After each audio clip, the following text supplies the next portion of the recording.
الحمدللہ رب العالمین والصلاة والسلام علی محمد الامین فاعوذ باللہ من الشیطان الرجیم بسم اللہ الرحمن الرحیم۔ ہمارے ہاں بالعموم جو لوگ مذہب سے اپنی وابستگی یا تعلق کا اظہار کرنا چاہتے ہیں، ان کی زندگی میں جو چیز بہت نمایاں ہوتی ہے وہ مذہبی بحثیں ہیں۔ جس صاحب علم سے وہ متاثر ہوتے ہیں، جس نقطہ نظر کی طرف ان کا میلان یا رجحان ہوتا ہے، جو نظام فکر ان کے فکر و خیال کو متاثر کرتا ہے، اس کی تائید اور برتری ثابت کرنے کا ایک جذبہ ہے جو پھر ہم میں پیدا ہو جاتا ہے۔ انسان کا اگر آپ جائزہ لیں تو وہ ایک گہرا نفسیاتی احساس رکھنے والی مخلوق ہے۔ جب میں کہتا ہوں کہ انسان ایک گہرا نفسیاتی احساس رکھتا ہے تو اس کا مطلب یہ ہوتا ہے کہ انسان محض کسی فکر یا عقلی مقدمے کی تائید میں نہیں کھڑا ہوتا، بلکہ اس کے ساتھ بہت سارے ایسے دوسرے شخصی عوامل ہیں جو اس کا احاطہ کر لیتے ہیں، لیکن اس کو اس کا شعور نہیں ہوتا۔ اس کو ایک سادہ مثال سے ہم سمجھتے ہیں۔ ہمارے ہاں معاشرے میں اس وقت بہت سارے مذہبی افکار آپ کو نظر آتے ہیں، بہت سارے مذہبی علماء ہیں جو اپنے اپنی آراء پیش کر رہے ہیں۔ ہم لوگوں میں سے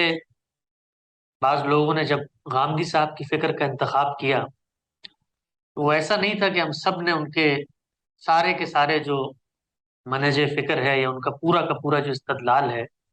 اس کو سن کے، اس کو پڑھ کے، اس کو سمجھ کے اس کی طرف اپنے تعلق کا اظہار کیا ہو، بلکہ بالعموم یہ ہوتا ہے کہ جو نتائج ہمیں نظر آ رہے ہیں، جن نتائج کی موافقت ہمیں اپنے شخصیت کے ساتھ محسوس ہو رہی ہے،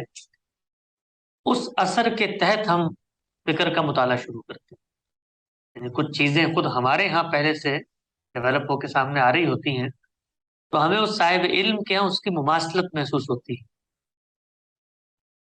اس کا ایک اور نتیجہ یہ نکلتا ہے کہ جب ہم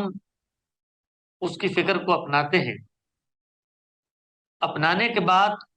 اس کے نتائج جو اس کے نزدیک ایک مشکل استدلال کے پروسیس سے گزر کے نکلے ہوئے ہوتے ہیں، ہمارے نزدیک ایسا نہیں ہوتا، بلکہ ہم یہ کہتے ہیں کہ جو کچھ ہماری خواہشات تھیں، جو کچھ ہمارے تقاضے تھے، جو کچھ ہم چاہتے تھے، اس کو ایک اچھے مذہبی اسکالر نے ایک زبان دے دی۔ تو اب ہوتا کیا ہے؟ ہوتا یہ ہے کہ جب کبھی اس مذہبی اسکالر پر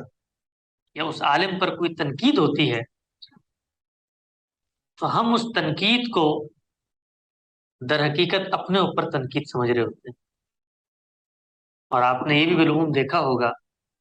کہ جب بھی آپ کی کسی محبوب شخصیت کے اوپر کوئی شخص زبان کھولے تو انسان کی جو شخصیت ہے اس کے اندر اسی طرح سے مدافعت یا دفاع کا جذبہ پیدا ہوتا ہے جیسے وہ اپنی ذات، اپنی جان، اپنا مال، اپنی آبرو، اپنی عزت کی حفاظت کرتا ہے۔ یہ وہ جگہ ہے کہ جہاں سے عصبیت پیدا ہوتی ہے، اور عصبیت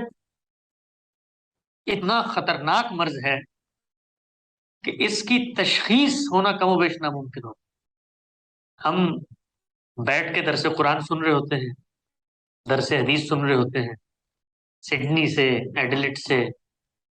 اور مختلف دور دراز کے علاقوں سے سفر کر کے آتے ہیں کہ ضروریت ابراہیمی کی بحثوں سے استفادہ کریں گے،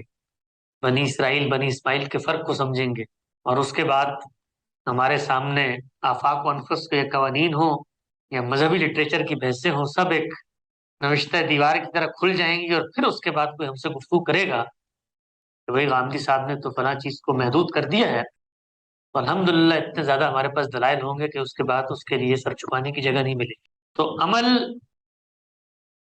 دین کی طرف ہو رہا ہوتا ہے، دین کے رستے میں ہو رہا ہوتا ہے، اور دینی امور کی انجام دہی میں ہو رہا ہوتا ہے، لیکن اس کے پیچھے جو محرک ہوتا ہے وہ محرک در حقیقت اپنی ذات اور اپنی شخصیت کے مطالعے کے بعد جو کچھ ہم نے سوچا سمجھا ہے اس کا تحفظ ہوتا ہے۔ اس دنیا میں اللہ تعالیٰ نے ہمیں یہ بتایا کہ جب ہم نے قوموں کو منتخب کرنے کا فیصلہ کیا اور ان کو ایک ذمہ داری کے منصب پر ہم نے فائز کیا اور ان میں ہم نے انبیاء کو مبعوث کیا، ان قوموں نے بھی در حقیقت یہی معاملہ کیا، یعنی جو چیز یا جو علم اس لیے حاصل ہونا چاہیے تھا کہ انسان اپنی ذات اور اپنے نظریات اور اپنی خواہشات کو قربان کر کے اس کے آگے جھکنے کا جذبہ پیدا کرے، وہ علم در حقیقت اپنی برتری، اپنا تفوق، اپنی بڑائی اور اپنی قبولیت کو لوگوں کے سامنے عام کرنے کا ایک ذریعہ بن جاتا۔ آپ دیکھیے، یہود کی روایت ہمارے سامنے ہے، اللہ کی منتخب قوم، اور وہ قوم کہ جس پہ اللہ نے بڑی عنایتیں کی، لیکن آپ دیکھیے کہ کچھ ہی عرصہ گزرا، اس قوم نے کہا کہ یہ تو ہمارا استحقاق ہے کہ ہم ہی جنت میں جائیں گے، یہ تو ہمارا استحقاق ہے کہ ہمارے ساتھ شریعت کی یہ پابندی ہم پر عائد نہیں ہونی چاہیے، یہ تو ہمارا استحقاق ہے کہ ہم لوگوں پہ ظلم کر سکتے ہیں، کوئی ہم پہ ظلم نہ کرے۔ حالانکہ گہری مذہبیت میں جڑے ہوئے، یعنی ان سے زیادہ گہری مذہبیت میں شاید روئے زمین پہ کوئی دوسری مخلوق نہ جڑی بھی ہو، پیغمبر بیچ میں بیٹھا ہوا ہے، پورا کا پورا جو علاقہ ہے ہر جگہ پہ قال اللہ قال رسول کی باتیں ہو رہی ہیں، ہر جگہ پہ پیغمبر براہ راست کھڑے ہوئے ہیں، لیکن اتنی خطرناک چیز ہے یہ عصبیت، اتنی مہلک بیماری ہے یہ عصبیت کہ جب یہ پیدا ہو جاتی ہے تو آنکھوں کے آگے پردہ ہے، اور جو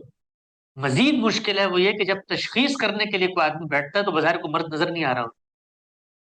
سب نیکی کی باتیں کر رہے ہیں، سب خیر کی باتیں کر رہے ہیں، سب اللہ رسول کی باتیں کر رہے ہیں۔ تو مجھے یہ محسوس ہوتا ہے کہ کوئی بھی مذہبی فکر، مذہبی تحریک، مذہبی ادارہ، اس سے جب لوگ وابستہ ہوتے ہیں تو ان کو جس چیز کا بہت زیادہ اہتمام کرنا چاہیے وہ یہ کہ وہ اپنے آپ کو اس طرح کی عصبیت سے بچائیں۔ ایک بہت بڑے عالم ہیں مولانا مناظر احسن گیلانی رحمۃ اللہ علیہ، دارالعلوم دیوبند کے بڑے اکابر اساتذہ میں ان کا شمار ہوتا ہے۔ وہ یہ کہتے ہیں کہ دیوبند کے اندر درس حدیث ہو رہا تھا،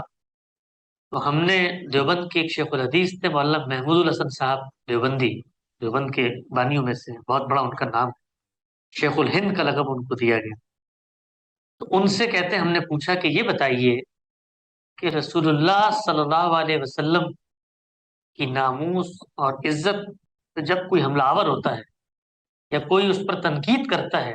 تو مسلمانوں میں اتنی جذباتیت کیوں پیدا ہو جاتی ہے؟ اپنے استاد سے کہتے ہیں ہم نے یہ سوال کیا، تو مولانا محمود الحسن صاحب دیوبندی علیہ رحمہ نے فرمایا یہ بتاؤ کہ اگر تو یہ شدت اور اس قدر، جس کو آپ کہتے ہیں خالص جذبے کا اظہار ہے رسول اللہ کی ناموس کے تحفظ کا، تو یہ بتاؤ کہ جو لوگ نکل آتے ہیں گلی بازاروں میں وہ اللہ کے رسول کی ہدایات، اللہ کی منشا کی یافت، اللہ کی خواہش کو دریافت کرنا، رسول اللہ صلی اللہ علیہ وسلم کا حسن خلق، آپ صلی اللہ علیہ وسلم کا عبادت میں احترام، اس کا اہتمام کرتے ہوئے تمہیں کیوں نہیں نظر آتا؟ یعنی اگر تو رسول اللہ سے اس قدر گہری وابستگی اور گہرا لگاؤ ہے تو لگاؤ تو کنسسٹنٹ ہونا چاہیے، وہ تو ہر پہلو میں ہوگا۔ انہوں نے شاگردوں سے پوچھا کہ یہ بتاؤ کہ یہ رسول اللہ کے نام پر نماز پڑھنے تو نہیں آتے، روزہ رکھنے تو نہیں آتے، محبت اور تمیز سے بات کرنے تو نہیں آتے، مارنے مرنے کیوں نکل آتے؟ تو پھر خود ہی انہوں نے اس کا جواب دیا، انہوں نے کہا یہ مسلمانوں میں جو تمہیں اتنی شدت نظر آتی ہے اس کی وجہ یہ نہیں ہے کہ وہ سمجھتے ہیں کہ رسول اللہ صلی اللہ علیہ وسلم کی ناموس کی کسی نے بے توقیری کی ہے، وہ یہ سمجھتے ہیں کہ ہمارے قومی پیغمبر کو کسی نے چیلنج کر دی، ہمارے ہیرو کے اوپر کسی نے آواز اٹھا دی،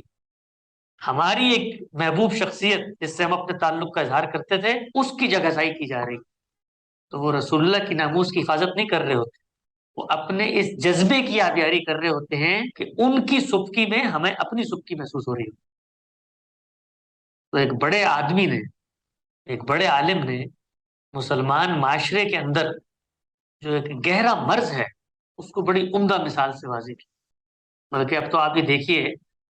آپ نے حال ہی میں دیکھا ہوگا پاکستان، ہندوستان میں، بنگلہ دیش میں بھی، یہ جو تحفظ ناموس رسالت کے نام پہ جو کچھ ہوتا ہے، دیکھا ہوگا آپ نے، سڑکوں پہ نکل کے لوگوں کی گاڑیوں کے شیشے توڑنا، لوگوں کی ماں بہنیں اگر بازار میں جا رہی ہیں ان کو ڈرانا دھمکانا، راستے بند کرنا، درخت جلانا، یہ اگر سب کچھ رسول اللہ کی محبت میں ہو رہا ہے تو رسول اللہ نے تو سختی سے اس کی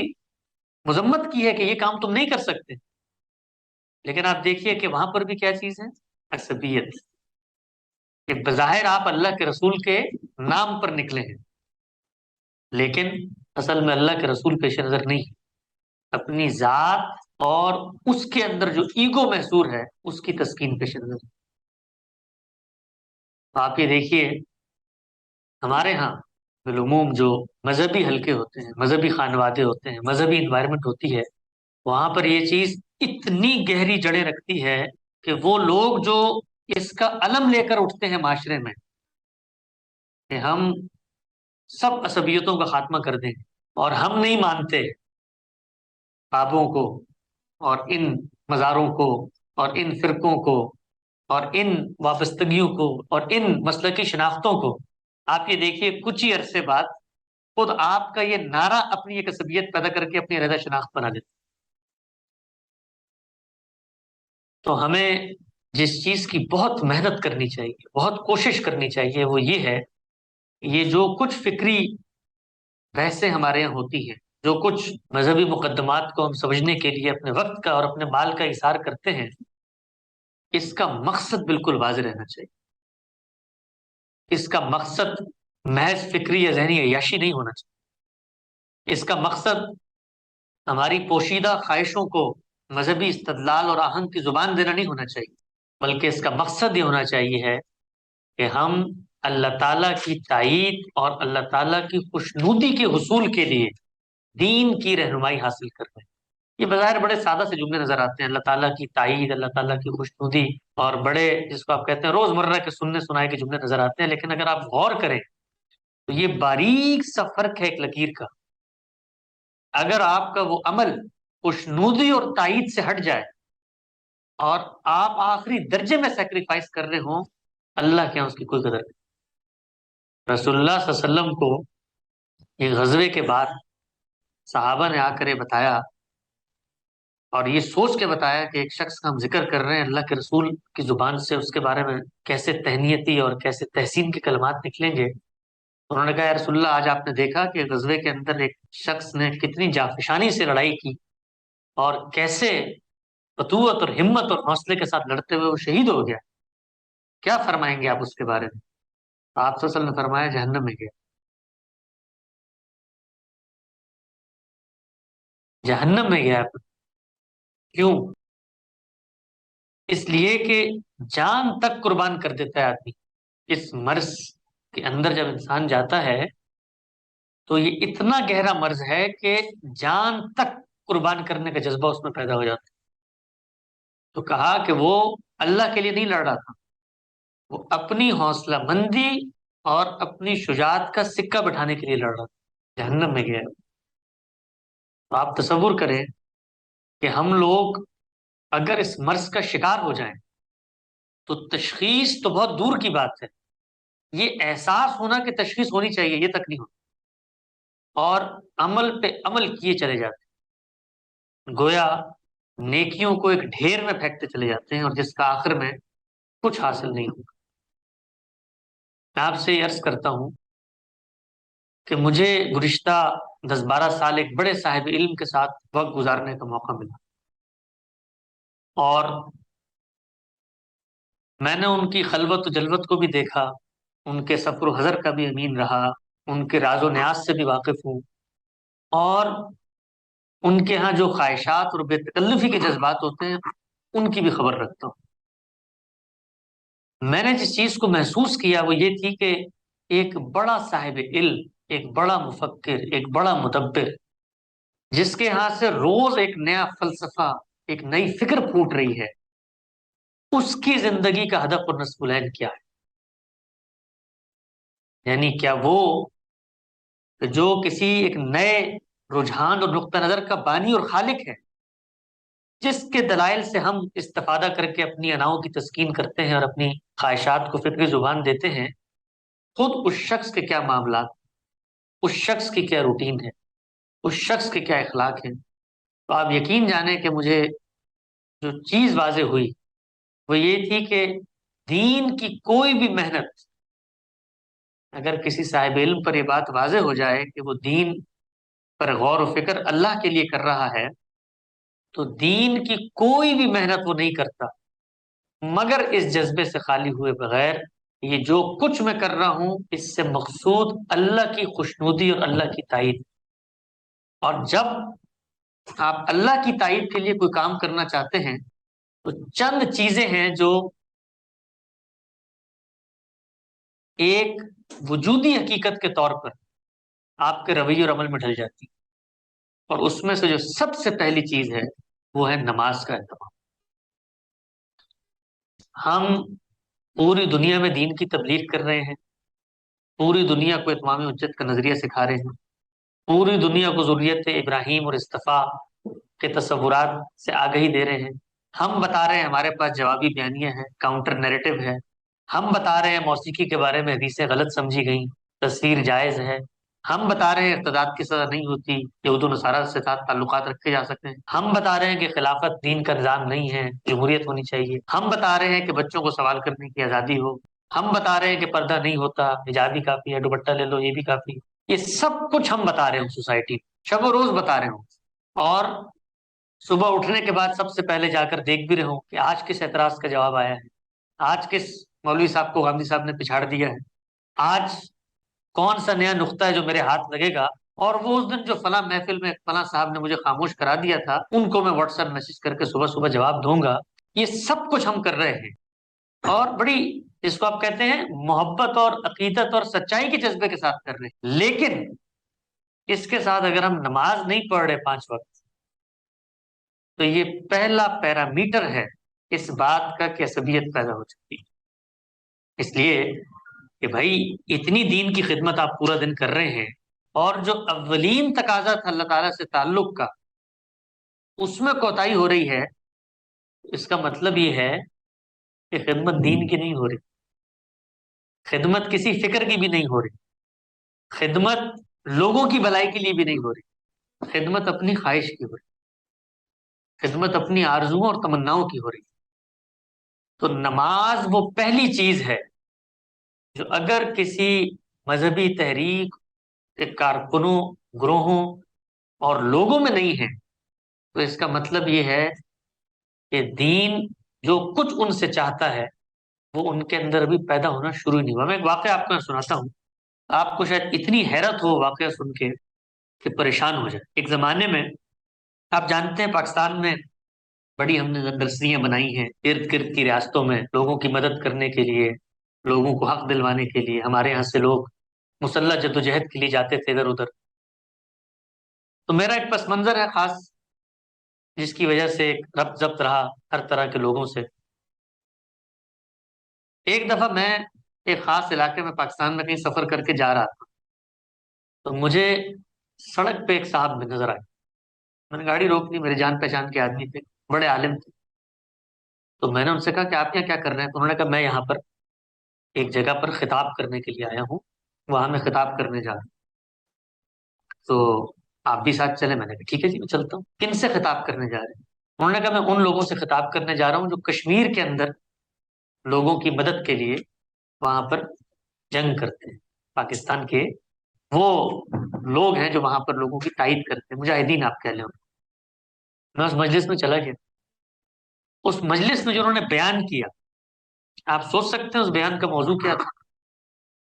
اس بیان کا موضوع تھا کہ مجاہدوں نماز پڑھا کرو نماز. مجھے شکایت ملی ہے کہ تم لوگ محاذ پہ ہوتے ہو اور نماز رہ جاتی ہے تمہاری. سوچیں، یعنی وہ لوگ جو میدان جنگ میں اللہ کی خاطر اترے ہوئے ہیں وہ کہتے ہیں کہ مجھے تمہارے بڑوں سے شکایت ملی ہے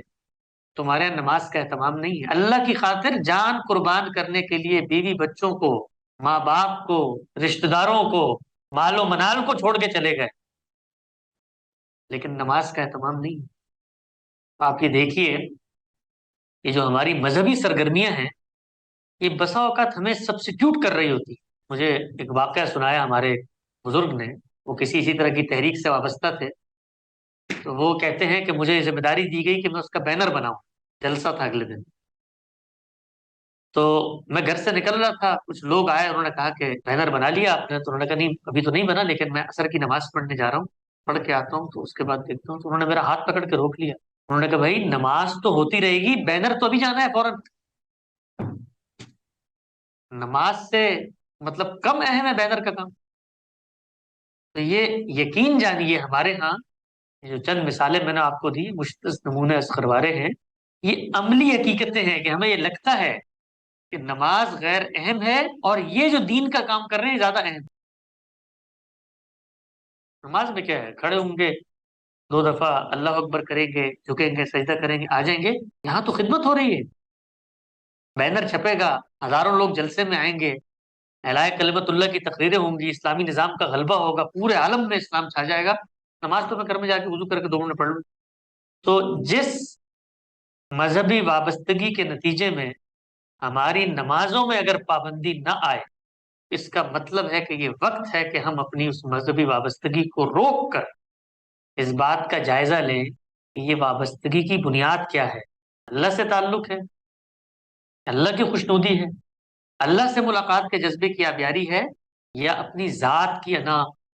اور اپنی برتری کے جذبے کی تسکین؟ تو میں عرض کر رہا تھا کہ میں نے ایک بڑے آدمی کے ساتھ، ایک بڑے مفکر کے ساتھ مجھے وقت گزارنے کا موقع ملا، تو میں نے یہ دیکھا کہ ان کی زندگی نماز سے شروع ہوتی ہے اور ان کی زندگی نماز سے ختم۔ نماز کے لحاظ سے دن کے معمولات طے پاتے ہیں، نماز کے لحاظ سے لوگوں کے ساتھ تفریح اور میل جول کے معاملات طے پاتے ہیں۔ نماز اول ہوتی ہے، نماز نماز ظاہر ہوتی ہے، نماز باطن۔ وہ عمراء و بادشاہ کی مجلس میں بیٹھے ہوں اور نماز کا وقت ہو جائے، ان کے لیے اس چیز کی کوئی اہمیت نہیں ہوتی کہ میری فکر سننے کے لیے ایک بہت بڑا آدمی میرے پاس آیا اور اگر وہ قائل ہو گیا تو دنیا بدل جائے گی۔ نہیں، میرے رب نے مجھے بلا لیا ہے، اب میں نے سب کاموں کو چھوڑ کے اس کی طرف جانا۔ میں نے یہ دیکھا کہ اللہ تعالیٰ کے ساتھ وفاداری کا ایسا تعلق پھر استوار ہوتا ہے کہ نماز کوئی ذمہ داری یا بوجھ نہیں لگتی، بلکہ نماز آپ کی شخصیت میں جس طرح بھوک کی جبلت ہے نا، بھوک پیدا ہوتی ہے، اسی طریقے سے اللہ سے ملاقات کے جذبے کا احساس پیدا ہو۔ جب ظہر پڑی ہے تو عصر کا انتظار کروں، عصر پڑی ہے تو مغرب کا انتظار کروں، مغرب پڑی ہے تو عشاء کا انتظار کروں، اور عشاء پڑی ہے تو تہجد کا انتظار کروں، تہجد میں اٹھوں، اپنے رب سے لو لگاؤں، اپنے رب سے بات چیت کروں۔ وہ لوگ جو آپ کو دنیا میں کبھی بھی علم، عقل اور ریزننگ اور لاجک کے علاوہ بات کرتے ہوئے نظر نہیں آئیں گے، میں نے ان کو اپنی خلوت میں پردے پکڑ کے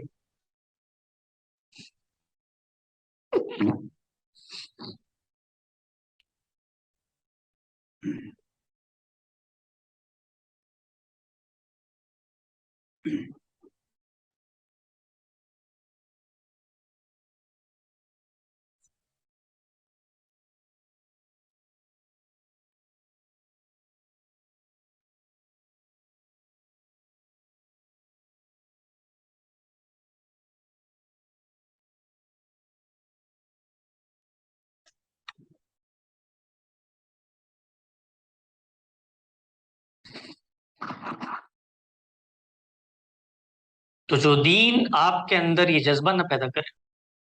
کہ اللہ سے ملاقات کی خواہش، اور اس ملاقات میں 5 وقت تو ابتدا ہے، یعنی یہ ایسے ہی ہے کہ جیسے آپ دن میں 2-3 دفعہ کھانا کھاتے، وہ تو لازم ہے آپ کے لیے، لیکن اس کے بعد پورا دن اس لذت کام و دہن کی تسکین کا ہم سامان کرتے رہتے ہیں، کبھی چائے پیتے ہیں، کبھی بسکٹ کھاتے ہیں، کبھی سموسے کھاتے ہیں، جی تو ہم اسی بنیادی ایک کھانے پہ بھی لیتے ہیں، لیکن ایک طلب جب عمل میں ڈھلتی ہے تو پھر وہ تنوعات میں آگے بڑھتی ہے، اس کے اندر بڑھوتری اور فروتنی ہوتی ہے۔ تو یہی معاملہ نماز کا ہے۔ اگر ہمارے ہاں نماز کی پابندی نہیں ہے اور درس حدیث، درس قرآن، منتھلی گیٹ ٹوگیدر ریٹریٹ، اتمام حجت کے لیکچر سننے کی بڑی طلب ہے، تو اب یہ وقت ہے کہ ہم اپنے آپ کو روکیں، ان نیکی اور خیر کے کاموں سے روکیں، اس لیے کہ یہ نیکی اور خیر کے کام اب ہماری شخصیت پہ حجاب بنتے چلے جاتے، اس حجاب کو اتاریں اور ایک دفعہ رک کے پھر سے اپنا جائزہ لیں کہ جو کچھ ہماری دینی وابستگی ہے اللہ کی رضا کے لیے ہے، اللہ کی خوشنودی کے لیے ہے، اللہ کی منشا کی یافت، اس کی خواہش کو دریافت کرنے کے لیے ہے یا نہیں ہے۔ اگر ہے تو پہلا لٹمس ٹیسٹ وہ نماز۔ اس کے بعد جو دوسرا پیرامیٹر ہے، میجرنگ یارڈ سٹک ہے، وہ یہ ہے کہ جس وقت انسان باہر نکلتا ہے، بازار میں جاتا ہے، نوکری کرتا ہے، لوگوں سے ملتا ہے، تو وہاں بہت سے ایسے نتائج ہوتے ہیں کہ اگر آپ نے حسن تدبیر سے، اچھے اخلاق سے کام نہ لیا، ان بھیانک نتائج کو آپ کو فی الفور بھگتنا پڑ سکتا ہے۔ مثلاً آپ کسی دکان پہ گئے ہیں اور آپ نے بدتمیزی سے بات کی، سختی سے بات کی، آپ اپنے دفتر میں گئے ہیں، اپنے باس سے کوئی چڑ کے بات کی، اس کو دو جملے سنا دیے، تو اس سب کا نتیجہ 2 منٹ میں مرتب ہو کے سامنے آ جائے۔ تو انسان خارج میں بڑا خوش اخلاق ہوتا ہے، بڑا باوست ہوتا ہے، بڑا نرم خو ہوتا ہے، بڑا حلیم اور بڑا ہی مدبر ہوتا ہے، اس لیے کہ خارج اور سماج میں کچھ مجبوریاں ہیں جو لاحق ہیں، اگر آپ نہیں کرتے تو پھر کچھ نتائج ہیں جو آپ کو بھگتنے پڑیں گے۔ لیکن ہم سب یہ دیکھتے ہیں کہ ایک جگہ ایسی ہے کہ جہاں پر نتیجے کا خوف دل سے اٹھ جاتا ہے، اور وہ جگہ ہوتی ہے ہمارا گھر۔ اس لیے کہ گھر پہ تو پردہ داری ہوتی ہے، چار دیواری ہوتی ہے، آپ کی حکومت ہوتی ہے، آپ کی برتری ہوتی ہے، لوگوں کے آپ سے مفادات وابستہ ہوتے ہیں، زبان نہیں کھول سکتے۔ تو ہم لوگ اگر دین کا کام کر رہے ہیں، مذہبی تحریکوں سے وابستہ ہیں، اور ہمارے گھروں کے اندر ہمارے وہ معاملات نہیں ہیں جو گھروں سے باہر ہے، تو یہ دوسرا لٹمس ٹیسٹ ہے کہ ہمارا کسی بھی دینی فکر سے تعلق اور وابستگی وہ محض اپنی عصبیت کے تحفظ اور اپنی انا کی تسکین۔ میں نے پچھلے دنوں یہ قصہ سنایا تھا، موقع ہے مختصر پھر سنا دیتا ہوں، کہ ایک سالک نے اپنے شیخ سے پوچھا کہ یہ بتائیے کہ ہمیں کیسے معلوم ہوگا کہ ہم اللہ کی نظر میں کیا ہیں، کیسے ہیں؟ شیخ نے اس سے کہا کہ یہ بتاؤ کہ رسول اللہ پہ سب سے پہلے کون ایمان لایا؟ سب نے کہا سیدہ خدیجہ۔ کہ پھر کون ایمان لایا؟ سب نے کہا آپ کے دوست سیدنا ابوبکر۔ کہ پھر کون ایمان لایا؟ کہ آپ کے خادم، آپ کے غلام سیدنا زید۔ تو شیخ نے کہا کہ دیکھو، وہ بیوی جو ہر راز و نیاز کی ساتھ، ہر سفر و حضر کی امین، ہر اندر باہر کو جاننے والی، وہ دوست کے جس کے ساتھ بے تکی کے سارے لمحات گزرتے ہیں، تفریح بھی اس کے ساتھ کرتے ہو، کاروبار تجارت بھی اس کے سامنے ہوتا ہے، حال احوال سے واقف ہے، بچپن سے لے کے لڑکپن تک اور لڑکپن سے لے کے جوانی تک کے تمہارے راز و نیاز سے واقف ہے، وہ دوست۔ اور پھر تیسرا کون؟ زید، وہ غلام کہ جس کے اوپر اقتدار اور تمہارے جبر کے سارے تیر چل سکتے ہیں، اور وہ نوکر اور وہ غلام جو جانتا ہے کہ تم گھر کے اندر اور گھر کے باہر کیا ہو۔ یہ تین لوگ سب سے پہلے رسول اللہ پہ ایمان لائے، بیوی، دوست اور ملازم۔ کیوں؟ فرمایا شیخ نے اس لیے کہ وہ یہ جانتے تھے کہ یہ شخص جو بات کر رہا ہے مختلف نہیں ہے گھر کے اندر، یہ گھر کے اندر سچا ہے، اس لیے یہ باہر بھی سچا ہو، یہ گھر کے اندر اخلاقی معیارات کو پورا کرتا ہے، اس لیے باہر بھی کرتا ہوں، اس لیے باہر بھی کرتا ہوں،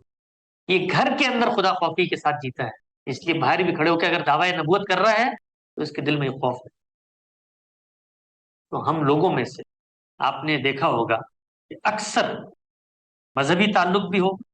نمازیں بھی پڑھتے ہوں، جو سب سے بڑی کمی ہوتی ہے وہ گھر پہ چڑ کے بات کرنا، بدتمیزی سے بات کرنا، اونچی آواز میں بات کرنا، اسی طریقے سے برے الفاظ، برے القابات کہنا، دوسرے کا مذاق اڑانا، یہی معاملہ ہم دیکھتے ہیں زیادہ تر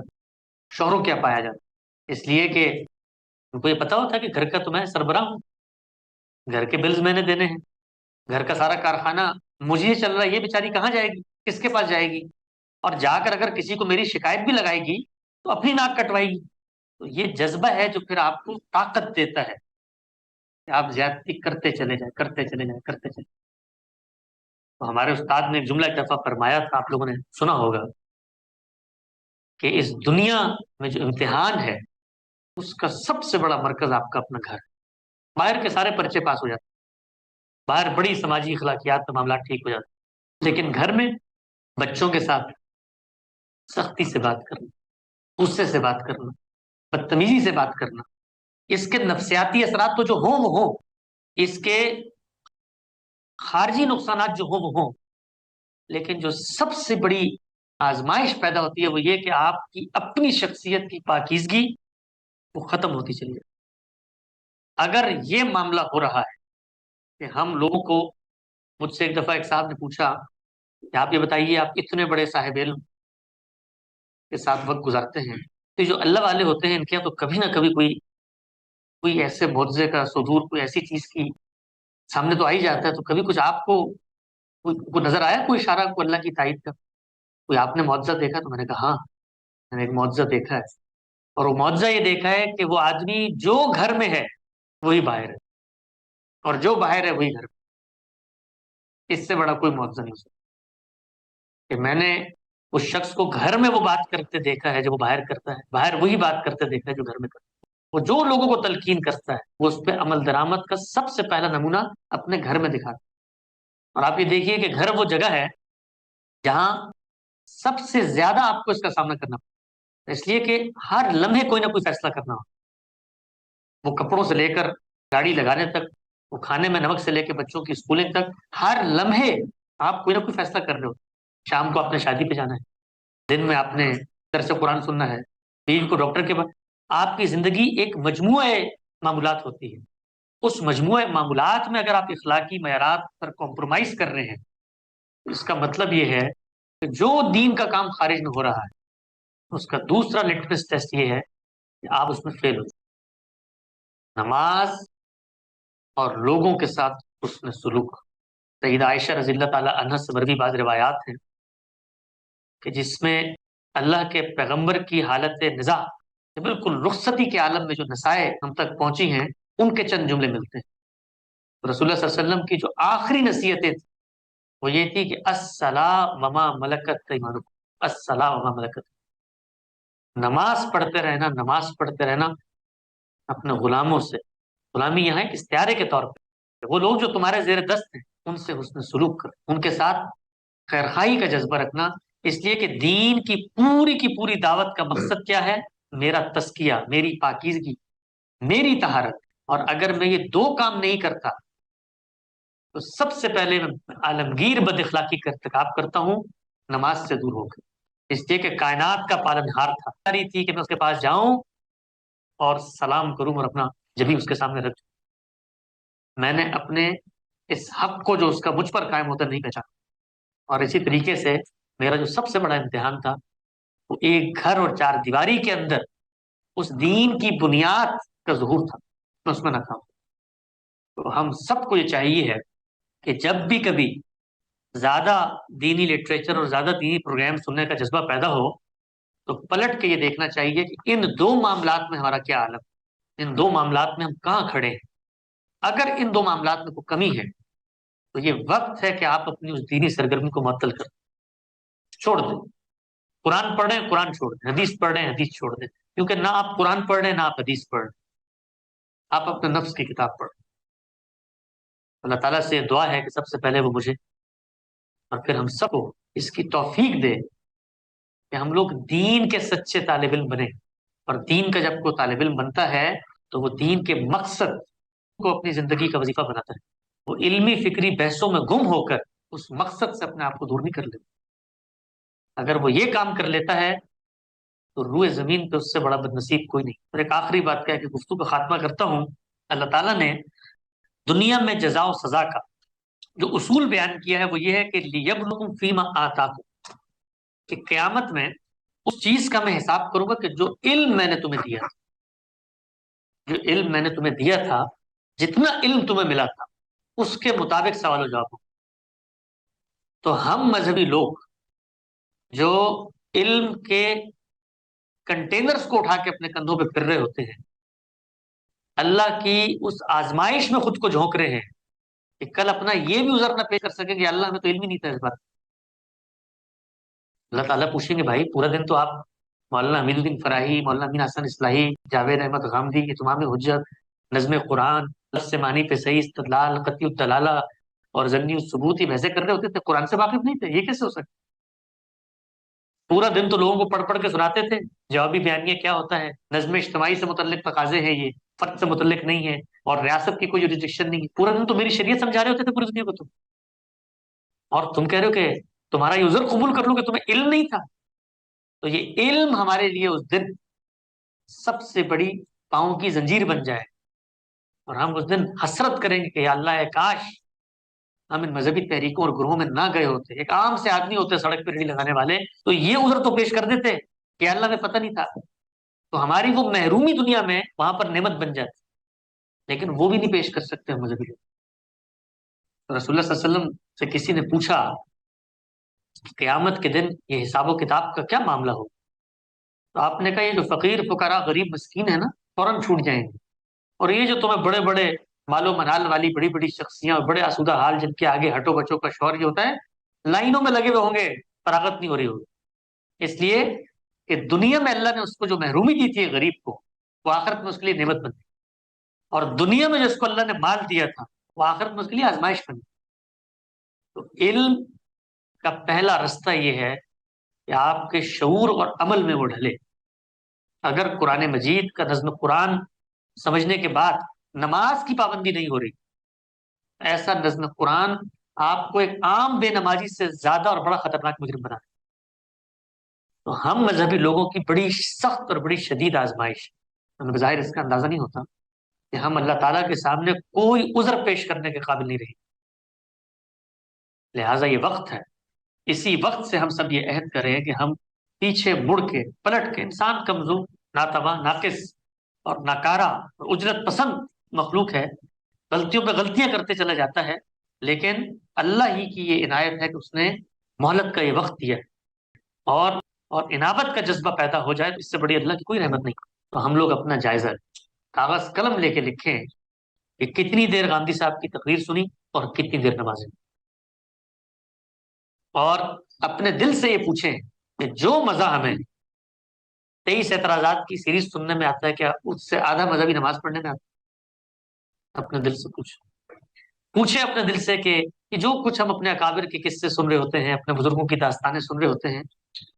جو لطف اور جو تعلق اور جو تہنیت کے جذبات اس میں سامنے آتے ہیں، یہ کبھی یہاں بھی پیدا ہوئے؟ وہاں تو بڑے جھک جھک کے سلام کر رہے ہوتے ہیں، بڑی چپلیں سیدھی کر رہے ہوتے ہیں، بڑے ان کو بتا رہے ہوتے ہیں ہم آپ کے مطیع فرما بردار ہیں،